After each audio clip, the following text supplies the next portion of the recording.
नमस्कार दोस्तों, मैं हूं किशन लाल और आप देख रहे हैं RJ Kishan education YouTube channel. जल्दी से सभी विद्यार्थी लाइव आ जाएगा। आज हमारी क्लास का टाइम हो गया, जैसा कि सुबह 11 बजे हमारी जीएस की क्लास होती है, उसमें सुपर सेट का पार्ट नंबर 14 रहने वाला है, बड़ी शानदार रहने वाली है। और जिन्होंने भी अभी तक पिछले 13 पार्ट नहीं देखे, एक बार देख लीजिएगा, क्योंकि फिर आपको ऐसा लगेगा पेपर देने बैठोगे तब आप पछताओगे कि वो पूरे पार्ट हम कर लेते तो क्यों ना सारे क्वेश्चन हमारे सही हो जाते। क्योंकि मैंने पहले भी कहा था, जो हमें ये पार्ट चला रखा है उससे बाहर आपके क्वेश्चन नहीं आने वाले हैं। आपके जीके जीएस के 30 क्वेश्चन आते हैं। तो मैंने सुबह 8 बजे भी क्लास हमारी लग रही है, आज 14 नंबर पार्ट करवाया था, तो आपको पता है 30 क्वेश्चन आते हैं जीके जीएस के। तो 28 गुण 30 क्वेश्चन इन्हीं क्लासों से आने का मेरा 100% दावा है। और आप देख लेना, जब एग्जाम में बैठोगे तब आपको मालूम भी हो जाएगा, जो पूरी क्लास से देख चुका होगा उनको। तो ध्यान से सभी विद्यार्थियों को कहना चाहूंगा, जो क्लास नहीं ले पा रहे उनको बताइएगा, सारे क्वेश्चन यहीं से आने वाले हैं। और पीछे का आप रिकॉर्ड उठा के भी देख सकते हैं, पीछे मैंने मैराथन क्लासें लगाई थी, उन्हीं से सारे क्वेश्चन टच किए थे। अब तो देखो, मैंने स्पेशल सीरीज आपके लिए चला रखी है और मैराथन क्लास भी अभी शीघ्र ही जल्दी से हम आपके लिए लेकर आने वाले हैं। चलिए दोस्तों, आज के सेशन की बिना देरी के शुरुआत करते हैं। इससे पहले सभी विद्यार्थियों को जय हिंद, राम राम, जय श्री कृष्णा, राधे राधे, जय मां शारदे। क्लास की तरफ बढ़ते हैं, इससे पहले सभी विद्यार्थी जो पहली बार चैनल पे है, चैनल को सब्सक्राइब कर लो और बेल आइकन को भी ऑन कर लीजिएगा, ताकि जब भी आपके लिए लाइव क्लास लगे तो आपके पास नोटिफिकेशन आ जाए और आप शुरुआत से क्लास का आनंद ले पाए। चलिए दोस्तों, फर्स्ट क्वेश्चन की तरफ बढ़ते हैं। जल्दी से साथ साथ सभी विद्यार्थी लाइव चैट में जवाब देते रहेगा। फर्स्ट क्वेश्चन आपके स्क्रीन के सामने क्या दे रखा है, आपका फर्स्ट क्वेश्चन दे रखा है, मानव शरीर की सबसे छोटी हड्डी कौन सी है? तो जल्दी से बताने की कोशिश करेगा, काफी बार आया हुआ क्वेश्चन है तो आपको पता होगा। जो ऑप्शन नंबर ए बता रहे स्टिपेज, बिल्कुल का उत्तर सी। स्टिपेज की बात करें तो ये कान की हड्डी है। किसकी हड्डी है? कान की हड्डी है, जो मानव शरीर की सबसे छोटी हड्डी है, याद रख लेना आपको। अब बात कर लेते हैं, हम बात करें फीमर की हड्डी। तो फीमर की जो जांघ की हड्डी होती है वो आपको पता होगा। सबसे बड़ी हड्डी की बात करें तब आपको करना है फीमर की हड्डी। इंपॉर्टेंट क्वेश्चन है, काफी बार एग्जाम में आ भी चुका है, तो नोट कर लीजिएगा। चलिए दोस्तों, आगे बढ़ते हैं। अगला क्वेश्चन नंबर बात कर लेते हैं। दो आपके स्क्रीन के सामने, जल्दी से सभी विद्यार्थी इसका भी लाइव चैट में जवाब देने की कोशिश करेगा। निम्न में से जल में घुलनशील विटामिन कौन सा है? जल्दी से सभी विद्यार्थी जवाब देने की कोशिश करेगा। तो जल में घुलनशील विटामिन की बात करें तो आपको ध्यान रखना है कौन कौन होता है। जल में घुलनशील होता है बी और सी। बाकी किस में घुलनशील होते हैं? वसा में घुलनशील होते हैं, जल में घुलनशील नहीं होते। और वसा में घुलनशील होते हैं, आपको ध्यान रखना है। वसा में घुलनशील की बात करें तो आपको याद रखना है KEDA। ये इतना आप यदि याद रख लोगे तो बहुत ही आसान क्वेश्चन हो जाएगा आपके लिए। अब बात कर लेते हैं, आपको यहाँ क्या कहा है, जल में घुलनशील बताना है। इसका मतलब जल में घुलनशील कौन कौन होते हैं? बी और सी होते हैं। कोई बी और सी में से कोई दे रखा है क्या? बिल्कुल ऑप्शन नंबर जो ए बता रहे विटामिन बी, बिल्कुल का उत्तर सही है। यदि वसा में घुलनशील की बात करें तो ये विटामिन होते हैं। तो आपको एक याद रखोगे तो दूसरा उसका उल्टा हो जाएगा, अपने आप याद रह जाएगा। चलिए दोस्तों, आगे बढ़े। और विटामिन के से आपको पता है रक्त का थक्का जमता है। किस विटामिन के कारण जमता है? रक्त विटामिन के कारण जमता है, ये भी आप याद रखिएगा। चलिए दोस्तों, आगे बढ़े। अगला क्वेश्चन नंबर बात कर लेते हैं। 3 आपकी स्क्रीन के सामने, जल्दी से सभी विद्यार्थी इसका भी लाइव चैट में जवाब देने की कोशिश करेगा। निम्न में से सर्वाधिक आयरन की मात्रा किस में पाई जाती है? सर्वाधिक आयरन की मात्रा की बात करें तो आपको पता होगा, जो हरी सब्जियां होती है, जिनमें बात करें मुख्यतः पालक। तो जो ऑप्शन नंबर कौन सा बता रहे? बी बता रहे, बिल्कुल का उत्तर सही है। पालक में बात कर लेते हैं तो हम बात करें तो लोहे की मात्रा यानी Fe, आयरन का मतलब क्या हुआ, प्रतीक क्या होता है? Fe होता है। तो उसकी सर्वाधिक मात्रा पाई जाती है, आपको ध्यान रखना है। गाजर में बात करें तो विटामिन ए सर्वाधिक किस में पाया जाता है? गाजर में पाया जाता है। और भी यदि हम बात करें दाल में तो प्रोटीन की मात्रा सर्वाधिक किस में पाई जाती है? अंकुरित दाल में पाई जाती है, ये भी आपको याद रखना है। चलिए दोस्तों, आगे बढ़े। अगला क्वेश्चन आपकी स्क्रीन के सामने लेते हैं। जल्दी से सभी विद्यार्थी क्वेश्चन नंबर 4 का भी जवाब देने की कोशिश करिएगा। निम्न में से किसे काला शीशा कहा जाता है? बहुत ही शानदार क्वेश्चन है, देखते कौन कौन विद्यार्थी इसका सही जवाब दे पाते हैं। काला शीशा की बात करें तब आपको करना है ग्रेफाइट। जो ऑप्शन नंबर क्या बता रहे?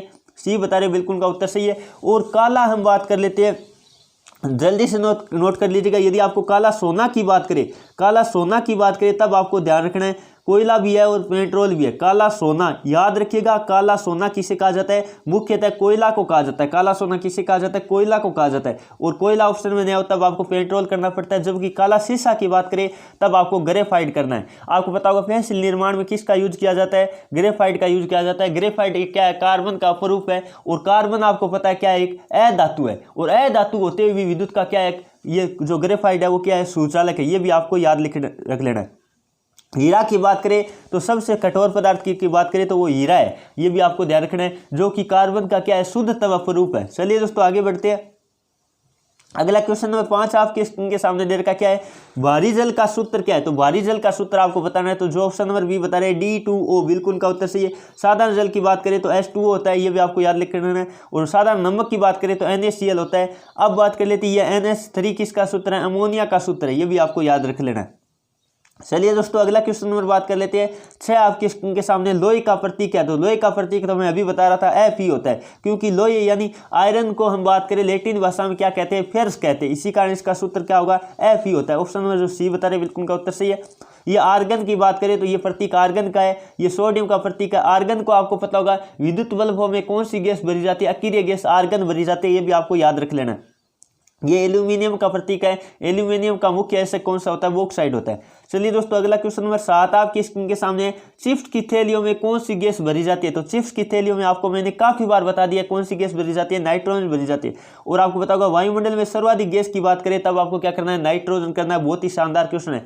हीलियम आपको पता है, यदि हम बात करें तो अकीय गैस है, हीलियम, नियोन या आर्गन, ये क्या होती है, अकीय गैस की श्रेणी में आती है। क्लोरीन की बात करें तो जल के शुद्धिकरण में किसका यूज किया जाता है, क्लोरीन का यूज किया जाता है। अब बात कर लेते हैं, क्योंकि क्लोरीन जल के शुद्धिकरण में जो क्लोरीन होती है वो कहाँ से प्राप्त करती है, ब्लीचिंग पाउडर के माध्यम से प्राप्त करती है। यानी ब्लीचिंग पाउडर का सूत्र क्या होता है वो भी आपको याद रखना है। ब्लीचिंग पाउडर को विरंजक चूर्ण भी कहते हैं, उसका सूत्र होता है CaOCl2, ये याद रखना है, काफी बार एग्जाम में आया हुआ क्वेश्चन है।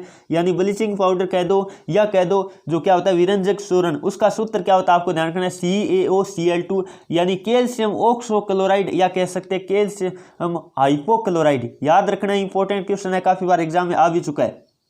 चलिए दोस्तों अगला क्वेश्चन नंबर बात कर लेते हैं 8 आपकी स्क्रीन के सामने, जल्दी से सभी विद्यार्थी इसका भी लाइव चैट में जवाब देने की कोशिश कीजिएगा। निम्न में से किस यंत्र द्वारा दूध का घनत्व नापा जाता है। यानी दूध का घनत्व कह दो या कह दो दूध का शुद्धता कह दो, एक ही बात है। शुद्धता भी कह सकते हैं, घनत्व का मतलब क्या हुआ, शुद्धता इसमें कितना पानी है या जो भी है, शुद्धता उसमें घनत्व क्या है, तो ये आपको ध्यान रखना है। तो ऑप्शन नंबर जो क्या बता रहे हैं, बी बता रहे लेक्टोमीटर, बिल्कुल का उत्तर सही है, लेक्टोमीटर। अब लेक्टोमीटर से एक नाम और याद रखना है, दूध को दही में बदलने वाला जीवाणु का नाम भी ऐसा ही होता है, लैक्टोबैसिलस। तो आपको 2 क्वेश्चन याद हो गए दूध से संबंधित। लैक्टोबैसिलस नामक जीवाणु होता है, वो दूध को दही में बदलता है, यानी दूध को जो खट्टा होने वाला जीवाणु होता है वो कौन सा होता है, लैक्टोबैसिलस होता है। और आपको ध्यान रखना है, शुद्धता नापने वाला लैक्टोमीटर यंत्र यूज में लिया जाता है। बैरोमीटर की बात करें तो आपको पता होगा बैरोमीटर के द्वारा दाब नापा जाता है, थर्मामीटर के द्वारा ताप नापा जाता है, और थर्मामीटर में पारा भरा होता है, ये भी आपको याद रखना है। चलिए दोस्तों अगला क्वेश्चन नंबर बात कर लेते हैं 9 आपकी स्क्रीन के सामने, टेलीफोन का आविष्कार किसने किया था। ये क्वेश्चन आर्मी एग्जाम में जो 2020 में एग्जाम हुए काफी सारे 19 जनवरी 23 फरवरी उनमें आया था। तो आपको पता होगा टेलीफोन का आविष्कार किसने किया था, जो ऑप्शन नंबर बी बता रहे ग्राहम बेल। मैंने आपको बताया था टेलीफोन में क्या बजती है, घंटी बजती है, घंटी का मतलब होता है बेल, तो आपको बताया आगे बेल आ रहा है। इस तरह से मैंने ट्रिक भी बताया था जब आपको आविष्कारकर्ता के नाम बताए थे तब, तो आपको ध्यान रखना है। अब बात कर लेते हैं, एक क्वेश्चन और भी यहाँ से बन रहा है, वो काफी बार एग्जाम में आ चुका है, फेसबुक का CEO या फेसबुक के निर्माणकर्ता कौन है। तो आपको याद रखना है, जो फेसबुक होती है एक सोशल प्लेटफॉर्म आपको पता है, तो उसके निर्माणकर्ता की बात करें तब आपको करना है जुकेरबर्ग। ये भी इंपॉर्टेंट क्वेश्चन है, याद रखिएगा। एडिसन की बात करें तो बल्ब का आविष्कार किसने किया था, आपके एग्जाम में आया हुआ है काफी बार। तो बल्ब का आविष्कार किया था किसने, एडिसन ने किया था। चार्ल्स बेबेज की बात करें तो कंप्यूटर का पिता किसे कहा जाता है, चार्ल्स बेबेज को कहा जाता है। ये भी इंपॉर्टेंट क्वेश्चन है, याद रखिएगा।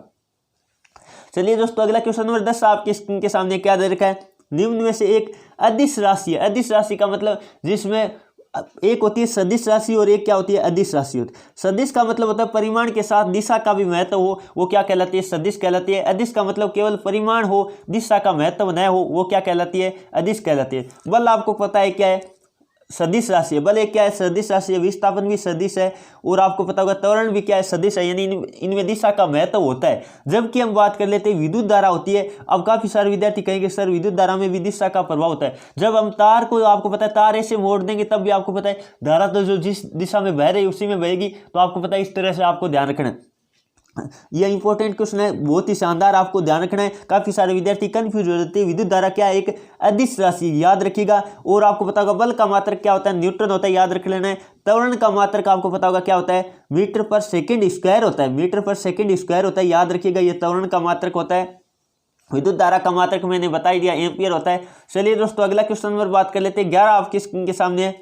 मायोपिया, मायोपिया का मतलब क्या होता है, निकट दृष्टि दोष। के निवारण में कौन सा लेंस यूज किया जाता है। पहले बात तो कर लेते हैं, ये रोग कौन सा होता है। निकट दृष्टि दोष का मतलब क्या होता है, निकट दिखाई देना और दूर नहीं दिखाई देना, यह आपको हमेशा ध्यान रखना है। निकट दृष्टि दोष की कही, इसका मतलब निकट दिखाई देगा, दूर नहीं दिखाई देगा। और दूर दृष्टि दोष की बात करें तो दूर दिखाई देगा, निकट नहीं दिखाई देगा। इसका मतलब आपको कह रहे हैं निकट तो दिखाई दे रहा है, दूर देखना है, और दूर देखने के लिए आपको पता है इस तरह का लेंस यूज में लिया जाता है। तो ये लेंस कौन सा है, जल्दी से बताएगा, ये कौन सा है, अवतल लेंस है। कौन सा लेंस है, अवतल, जो ऑप्शन नंबर ए बता रहे बिल्कुल का उत्तर सही है। और ये लेंस की बात करें इस तरह का होता है, वो क्या होता है, उत्तल होता है। यदि आपको कहे दूरदृष्टि दोष में, यदि दूरदृष्टि दोष में दूर दिखाई देगा, निकट नहीं दिखाई देगा, तो इस तरह का लेंस यूज में लिया जाता है, जो कि आपको पता है कौन सा है, ये उत्तल लेंस है। याद रखिएगा, इंपॉर्टेंट क्वेश्चन है। चलिए दोस्तों, और वैसे भी आप याद रख सकते हैं मायोपिया, माइनस की जो फोकस वाला होता है वो होता है, माइनस की वाला कौन सा होता है आपको पता है, अवतल होता है। तो इस तरह भी आप याद रख सकते हैं, मायोपिया माइनस ऐसे याद कर सकते हैं यदि आप थोड़ा करना चाहो तो। चलिए दोस्तों आगे बढ़े। और आपको पता होगा जो जरा दृष्टि दोष होता है, जिसमें आपको पता है व्यक्ति बूढ़ा होने के साथ साथ आंखों की कमजोरी होती है, ये भी आपको ध्यान रखना है। और जिनके दोनों प्रकार के दोष उनमें द्विफोक्सी लेंस लगा होता है, ये भी आपको पता होगा चश्मे में। चलिए दोस्तों आगे बढ़े, अगला क्वेश्चन पर बात कर लेते हैं। 12 आपकी स्क्रीन के सामने क्या दे रखा है, विद्युत फ्यूज तार किसका बना होता है, किस मिश्र धातु का बना होता है। जल्दी से जवाब देने की कोशिश करेगा। जो ऑप्शन नंबर ए बता रहे टीन और लेड, बिल्कुल का उत्तर सही है, टीन और लेड का बना होता है। ऑप्शन नंबर आपका क्या राइट होगा, ए राइट होगा। बहुत ही शानदार क्वेश्चन है। पीतल की बात करें तो तांबा और आपको पता होगा Cu प्लस जिंक Zn का क्या होता है, मिश्र धातु होता है। ये भी इंपॉर्टेंट क्वेश्चन है, काफी बार आ भी चुका है। चलिए दोस्तों आगे बढ़े, अगला क्वेश्चन नंबर बात कर लेते हैं। 13 आपकी स्क्रीन के सामने, जल्दी से सभी विद्यार्थी इसका भी लाइव चैट में जवाब देने की कोशिश करेगा। ओम का नियम क्या है, तो ओम का नियम तो काफी सारे विद्यार्थियों को पता भी है, V बराबर क्या होता है, IR होता है। आपका ऑप्शन नंबर क्या राइट होगा, ए राइट होगा। बहुत ही शानदार क्वेश्चन है, काफी बार एग्जाम में आ भी चुका है। चलिए दोस्तों आगे बढ़ते हैं, अगला क्वेश्चन नंबर बात कर लेते हैं। 14 आपकी स्क्रीन के सामने क्या दे रखा है, पेंसिल निर्माण में किसका यूज किया जाता है। तो पेंसिल निर्माण में तो आप सबको पता ही होगा किसे किया जाता है, यूज। जो ऑप्शन नंबर क्या बता रहे, डी बता रहे, बिल्कुल का उत्तर सही है। आपका ऑप्शन नंबर क्या राइट होगा, डी राइट होगा, ग्रेफाइट का। ग्रेफाइट विद्युत की क्या है, सुचालक है, ये भी आपको ध्यान रखना है। कार्बन का क्या है, एक अपरूप है, हीरा भी कार्बन का अपरूप है, जो कि शुद्धतम कार्बन का अपरूप की बात करें तब आपको हीरा करना है। और आपको पता है कोयला और पेट्रोल को क्या कहा जाता है, काला सोना कहा जाता है, ये भी आपको ध्यान रखना है। चलिए दोस्तों अगला क्वेश्चन नंबर बात कर लेते हैं। 15 आपकी स्क्रीन के सामने क्या दे रखा है, पानी का घनत्व सर्वाधिक मतलब कितने अधिकतम कितने डिग्री तापमान पे होता है, तो आपको पता होगा 4 डिग्री सेल्सियस पे होता है। जो ऑप्शन नंबर डी बता रहे बिल्कुल का उत्तर सही है। 4 डिग्री सेल्सियस पे पानी का घनत्व सर्वाधिक होता है। याद रखिएगा, घनत्व सर्वाधिक होता है, इसका मतलब आयतन क्या होता है, न्यूनतम होता है। 4 डिग्री पे आयतन क्या होता है, ये भी आपको याद रख लेना। आयतन क्या होता है, आयतन न्यूनतम होता है। इंपॉर्टेंट क्वेश्चन है, न्यूनतम आयतन की बात कर सकता है या अधिकतम घनत्व की बात कर सकता है, तो 4 डिग्री सेल्सियस पे होता है। यह आपको दोस्तों क्वेश्चन याद रखना है। बड़ी शानदार आज आपको क्लास लगी होगी। क्लास अच्छी लगी तो सभी विद्यार्थी एक बार साथ मिलकर क्लास को लाइक कर दीजिएगा, ताकि हमारा भी हौसला बढ़ता रहे। क्योंकि मैं रेगुलर आपके लिए क्लास प्रोवाइड कर रहा हूँ बेस्ट से बेस्ट करने की, तो आपका भी इतना हौसला बनता है, बढ़ाएंगे हमारा, तो आपको पता है ज़्यादा से ज़्यादा हम बेस्ट से बेस्ट करवाने की कोशिश करेंगे। बाकी आपको मैंने बताई दिया, जितने भी मैंने प्रैक्टिस टेस्ट सुपर सीरीज के तहत करवाए सारे एक बार रिपीट कर लेना, क्योंकि एग्जाम में क्वेश्चन वहीं से आने वाला है। ये मैं 100% आपको कह रहा हूँ। 28 या 29 हो सके तो कई यारों में तो आपको 30 में से 30 भी देखने को मिलेगा, लेकिन मेरा ये दावा है कि 28-29 क्वेश्चन इन्हीं में से आएगा, यदि आप जीडी और ट्रेडमैन से हो। बाकी यदि आप कलर में भी कोई दिक्कत नहीं है, लेकिन टेक्निकल के विद्यार्थी है उनमें हम बात करें तो 25 क्वेश्चन आते हैं। आपको पता है 15 फिजिक्स और 10 केमिस्ट्री के आते हैं, तो उनके लिए हम बात करें लगभग 18-19 क्वेश्चन आ जाएंगे, क्योंकि थोड़ा सा उनको 11वीं लेवल का भी थोड़ा पढ़ना पड़ेगा, तो उनको थोड़ा मेहनत अलग से करना पड़ेगा। बाकी जीडी और ट्रेडमैन के लिए तो मैं कह रहा हूँ 100% आपकी मैं गारंटी ले रहा हूँ। ये आप ध्यान रखिएगा, पेपर देने बैठोगे तब आपको पता भी चल जाएगा। क्लासों से बाहर जितना मैंने करवा रखा है उससे बाहर नहीं आने वाला है, तो रेगुलर क्लास लीजिए और आनंद लीजिए क्लासों का और फुल स्कोर प्राप्त कीजिए। चलिए दोस्तों, यदि आपके पूर्णांक भी आपके कितने बने यो आपको बताना है कि आपके कितने नंबर आए, 15 में से कितने क्वेश्चन राइट हुए, वो आपको कमेंट करके भी बताना है। चलिए दोस्तों, आज की क्लास में इतना ही। Thank you for watching. जय हिंद, जय भारत।